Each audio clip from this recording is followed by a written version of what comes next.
Yun mga idol, simulan na natin. Gamit nga pala tayo dito ng fast charger na 22.5 watts. And itong ating charging tester para makita natin yung papasok na current sa ating LiPo4 battery. Okay. Simulan natin kay boost back converter. Sa case ni boost back converter, hindi tayo makagamit na itong charging tester dahil ito ay USB type. Ang ating charging tester ay pang type C lang, no? So ang gagawin natin, magda-direct tayo dito sa ating charger. Salpak lang natin. And salpak natin dito sa ating outlet. Ayan, tabunan muna natin yung iba. Ngayon, nakaset siya sa 3.58 volts pero 3.6 volts na yan. Ngayon, tatap natin itong ating LiPo4.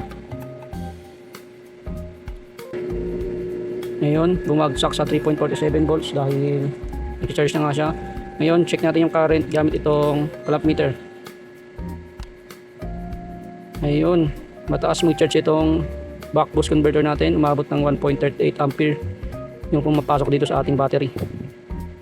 Maganda rin tong bus boost converter na to dahil pwede mo i-adjust yung kanyang voltage and pwede siyang gamitin sa phone charger lang. Ngayon, kita nyo naman yung kanyang current 1.33, 34-35. Okay siya pang charge ng isang pirasong LiPo4. Punta naman tayo sa iba. Sunod natin susubukan na itong charging module na walang model. Yan. May 1 ampere current rin to. Okay. Dito gagamit na tayo ng ating charging tester. Salpak lang natin to sa outlet. Ayan. 5.1 volts. And salpak natin type C. Ayan. Ayan na, may power na. Salpak natin ngayon sa battery. Ayun. Nag-red na siya, no? Ayan. May 0.96 ampere na charging current na inilalabas yung ating charger. Pero paggagamit tayo ng clamp meter, yun, paggagamit tayo ng ating clamp meter, yan, accurate naman, umabot siya ng 1 ampere current. Medyo mainit niya, no? Kaya kailangan na ng heatsink. Next naman ay itong unang version ng TP5000 ng kulay red na hinihinang pa itong kanyang LED indicator. Ayan. Okay. Nalpak na muna natin itong ating Type C charger. Ayan. Then tap natin sa battery. Ayan, charging na. Merong yellow indicator. Ayun, sa TP5000 meron lang tayong 0.71 ampere. Pagdating naman sa ating clamp meter, ayan, 0.97 ampere. No, magkaiba siya dahil dito sa ating charging tester is nakukuha ang current niya is galing lang sa charger. Pero pag dumaan na dito sa ating module, mag-iiba na yung current niya kasi na-convert niya na yung voltage sa 3.6 volts. And itong current na ang lalabas 0.90. Yan, almost 1 ampere din. Accurate din sa kanyang specification. Sa heatsink, no, pwede ka maglagay na itong pinakamalaki. Yan. Siyempre, ayusin nyo lang yung pin, medyo baka tamaan.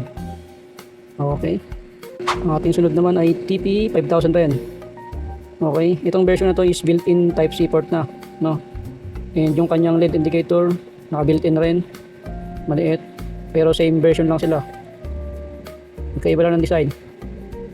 Rated 1 ampere current rin to, no. Okay. Mas madali na to dahil Type C port na nga. Green. And salpak natin. Yun, nag-red light siya. Yan, ganun din, may 0.79 ampere charging current. Sa ating clamp meter naman, yan, umabot ng 1.06 ampere. Almost same lang, no? Mukhang maganda lang rin tong isang TP5000 dahil built-in Type C charger na. Yun. Okay. Itong last, yung may pinakamataas na charging current based sa kanyang specification. Meron nung itong 2.4 ampere charging current pang LiPo4 battery. So testing natin to. May nagsabi sa comment na hindi daw legit, so subukan natin. Palpak na muna natin to. Yan yung kanyang indicator, nagbi-blink lang muna. Pero once na kinabit sa battery, yan, nag-stay na. Ayun. Ang taas ng kanyang charging current, umabot ng 1.9. Okay. And dito sa ating clamp meter, ngayon umabot siya ng 2.45 ampere charging current. So ibig sabihin legit tong charging module na to. Ito yung may pinakamataas na charging current sa lahat ng LiPo4 charging module na na-testing ko. Yan. Yan, umabot ng 1.94. Sa clamp meter natin, umabot siya yan, 2.5. Ayun, umabot ng ganyan kataas. So, ito yung pinaka-recommended ko na charging module para sa LiPo4 dahil mataas yung kanyang charging current. Sa init naman, syempre mainit talaga siya. Heatsink pa rin yung katapat niyan. Yun mga idol, ito yung final test natin. Yan yung may pinakamataas na charging current. Wala siyang model pero yan, lagay ko na lang sa comment. Yun lang mga idol. Salamat.